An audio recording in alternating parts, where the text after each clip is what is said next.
As you can see, we've got a very strange draft coming in from Damwon. It will be the Talia jungle with the Renekton and the Jace in the solo lane. Nuguri is the more famous Jace player. I think it's going to be Nuguri on Jace. They're going to go that way. So they've gone the Renekton here blind.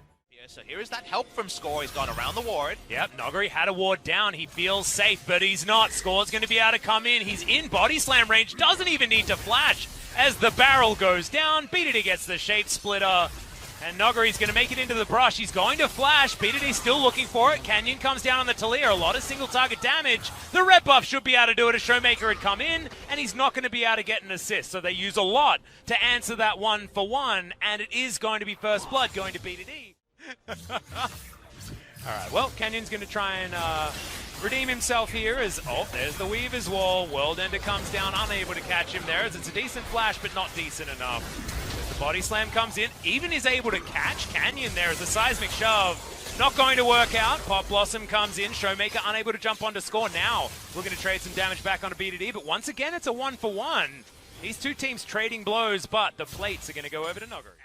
Did guarantee the kill as Score was able to get in there. There's the flash from Beryl, trying to lock down the trample stun. Prey's going to have to flash here as the Fate's Call is going to be available. The heal is utilized now as the ward eventually goes down, but Prey's going to have to use that martial poise really well. He's not going to be able to make that one happen. Majestic Roar, just not majestic enough, and a kill comes in for Nuguri. Damwon Gaming looking like their old self. The Score's top side, here we go. Yep, doesn't find it. Does still have the flash as a seismic shove and a very dead Gragas. They're coming from ahead. Nuguri's on a ward. Canyon's here though. Yep, decent knock up there as the Infernal Chains are broken. The Weaver's Wall looking to try and stick him in between the wall and the other wall as the Umbral Dash is going to be utilized, but Score comes in to get some revenge. Barrel is avoided by Canyon though, and I don't think he knows that there's a ward in there. He will be going down, and KT, they one-up Damwon Gaming and get their revenge. Have a drink, says Score, just throws it on the ground. Ward cleared out here from KT. There's multiple Gragai heading down towards the bottom side as the Cow is hit with the Super Soaker, and Beryl not going to be able to blast, going to get himself out of here. Does have flash available as the Fate's Call is utilized pretty quickly here. Prey now out of position, the flash forward, but that is a great knock-up as the Pop Blossom comes in. Nuclear is able to grab one of the kills, and Nuguri's able to follow up. Nico gets a Pop Blossom kill, but this is all Damwon all day. Double kill for Canyon also, and it's only Kingin that's able to limp away from the fight. The top inner turret by himself, and okay. See you later, Snowflower. You're going to take about a bajillion damage, and the flash is now on cooldown. But they're wasting time here as well, Atlas. Yeah, Nuguri's going to be pushing, but he's going to move towards the inner turret in the mid lane now. And oh, Majestic Roar was fantastic this time. Now a Pop Blossom to come forward. Does get one stun onto Beryl, but he immediately ults. Canyon goes golden to avoid it. The barrel comes down and lands onto a couple as BDD swoops into the backline and just gets eliminated. Nuguri's going to be the answer here as KT still have a few members alive. Prey at full health is a huge deal as Showmaker's going to go down. A double kill for Kingin, and now KT have their turn. Actually looking for a catch. Here we go. Yep, Fate's Call going to come in. No knock-up, but he does get the flip back as Beryl decides that this is an initiation option. Snowcloud's going to get booped back. The Unbreakable Will has been popped, but it's not going to be enough. Prey locks down that kill, and it looked like Beryl was going for something. And we talked about that Baron timing. Yeah, also, there's no brawn. That Weaver's Wall's getting through. That's going to be blocking people off as the Baron has gone down. Canyon locks it up as Beryl just gatekeeping. Even if he dies here, it's not a problem, but he decides to turn it into an initiation. And immediately the Aatrox falls. BDD finds a bit of value with the Pop Blossom, but they're so squishy. You mentioned explosive damage. It is right there. It's mopped up by Showmaker, but the Kaiser doing a whole bunch of work on the back line. Score can't get anything done, and now Prey running for the hills. And with Baron and the majority of KT dead, Damwon may not have to do too much more to win this game. Calculations, it was just too easy, and Damwon Gaming in a break base, maybe break base hard. Yep, Nuclear just flashes forward and murders the Callista.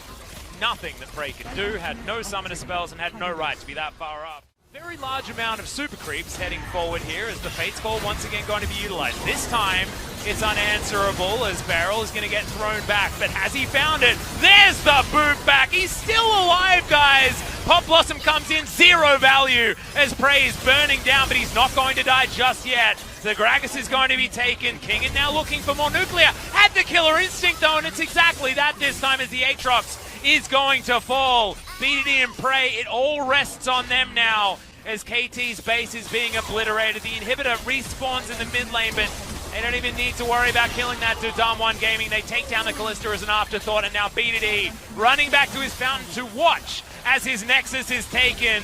Damwon don't even want to do so. They're so happy to finally find a kill. The Nuclear's going to suicide onto the base. 32 minutes in, and Damwon finally win after their 0-4 loss streak. Nothing is overcomplicated for Damwon Gaming.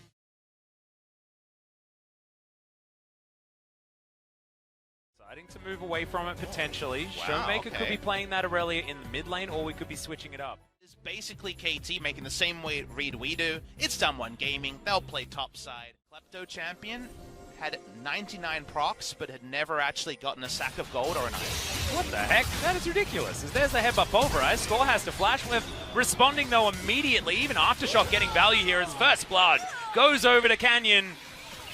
And he is well and truly on the board once again and might be our first player to move above the 700 points. Damwon Gaming, you're going to expect bot lane priority, and the call from KT would have been, I guess they backed because they weren't showing in lane, but smartly Beryl had roamed. Speaking of roams. Yep, BDD going to get headbutted around. Showmaker flashing forward, needs another auto. Oh, that's a little bit awkward, but Aatrox followed him and decided that he deserved the kill. Very strange scenario. Looks like BDD was potentially trying to bait, wanted to get that turnaround again, but there's the headbutt pole. As Prey has to use the flash. Song of Celerity comes in there as Snowflower.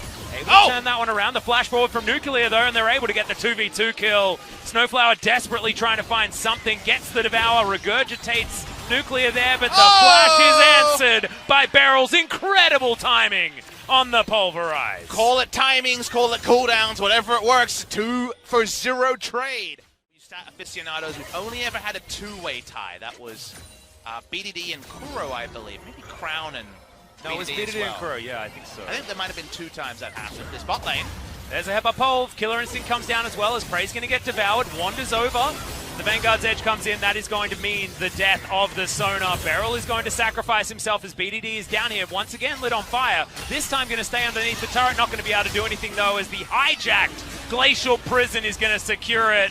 And we've got teleports all around this map. Noguri always more than happy to play 1v2. And now has himself the 2v2 follow-up. But the teleport was from a champion that is pretty damn squishy. Also didn't have much of a health bar. And Noguri's going to say, what the heck were you doing in my lane? And the follow-up kill is not so good. So Damwon Gaming make a great play and then a terrible one.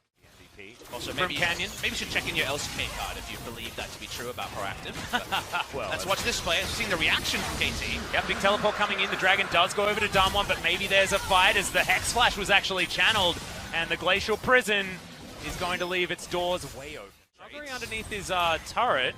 He's going to have to time things nicely here as Canyon doesn't want to do battle with anyone as Noguri has a lot of health there, but the Glacial Prison finally is good. Hextech Ultimatum comes down. Noguri, you ain't going anywhere, but he's already got a Zhonya's, remember, and just walks away. Not going to find the mark for Showmaker there, but Beryl's looking for the flank. He's breaking ARAM rules. He's going to be spotted. Yep.